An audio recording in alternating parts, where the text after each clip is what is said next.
Coming to national issues, this week we will just deliberate on two important issues. One is the Ramnath Kovind, the ex-president, has submitted his report on this Gemini elections, simultaneous elections for the state and central governments, and he has given his report. So, what do you think the possibility of implementing his recommendations, and how the current politics, because now we have got in different states elections, and every year you see election in one place or the other, and the executive time of the prime minister, chief ministers are all being wasted much in campaigning because they have to strengthen their parties and all that. Can you just throw some light on this? Yeah, I mean, simultaneous elections, we started off with simultaneous elections. 1951, we didn't have separate elections, it was simultaneous elections. 56 also simultaneous elections, 62 was also simultaneous elections. If I am not wrong, even 67 was simultaneous elections. This dichotomy started coming after 67. More so because 1970, Mrs. Gandhi, before the period, I mean 72 would have been the elections, 2 years before, she dissolved the parliament and then went for parliament elections separately. From then onwards, the parliament elections and state elections got separated. Then what happened, the state elections, a lot of states after 67, you had coalition governments. Coalition governments were really unstable, so they never ran full 5-year term. 2 years, 3 years, 4 years, there used to be a change of government, dissolving of the assembly and again elections. So with this, we have come to a stage where we are having a major election every year for all the 5 years. And when you have major elections for all the 5 years, two things are going to happen. First, there will be a policy paralysis, because no important unpopular decision political leaders will be willing to take, because next elections they will have to fight. That is costing the country a lot. So if there are simultaneous elections, you have 5 years of free time for any political executive to plan his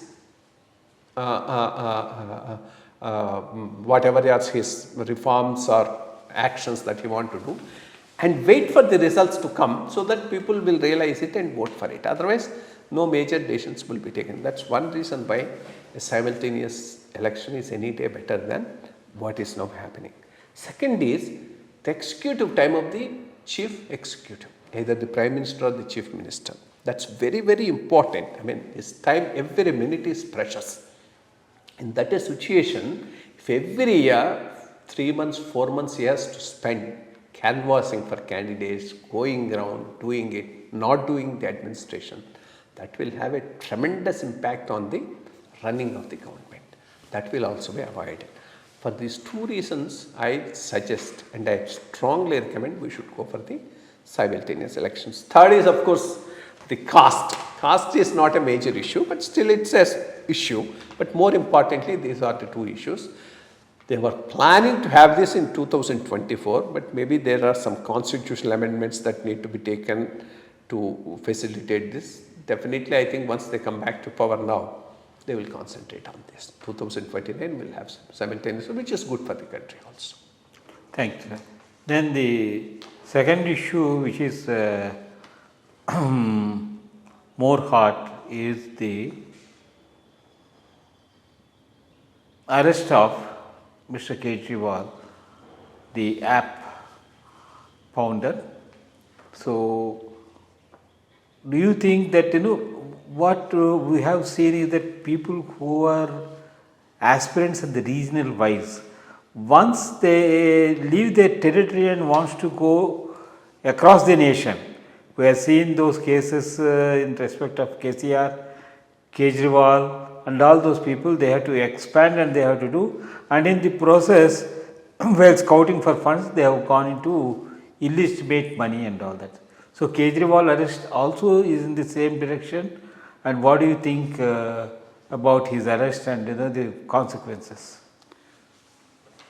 First of all, there's a strong difference between KCR trying to go national and getting caught in some scandal and Kejriwal getting caught in a scandal. KCR never came to power on an agenda of no corrupt government. KCR came on an agenda of self-respect of Telangana, interests of Telangana. Whereas Kejriwal came to power stating that the system is corrupt. I am coming with a broom to sweep it off and then give you a clean, neat government. That was his promise. He should have stuck to that. And it's not difficult with that type of a mandate he got and the hopes he has raised in the middle class. If he just stood for that ideal and did his governance, he would have been a formidable challenge for the BJP across the country. People would have joined him as a messiah of good governance who is fighting corruption.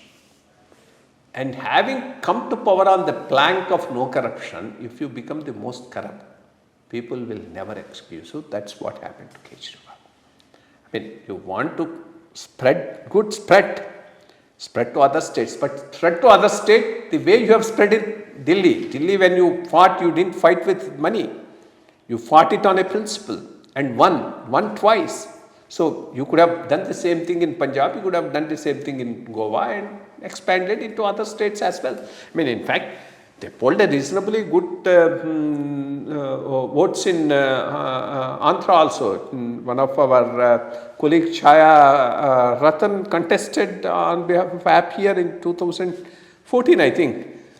She polled good number of votes. And if he stuck to that stand and carried on with some well-meaning people like her, maybe he could have made a difference as far as the politics in India is concerned.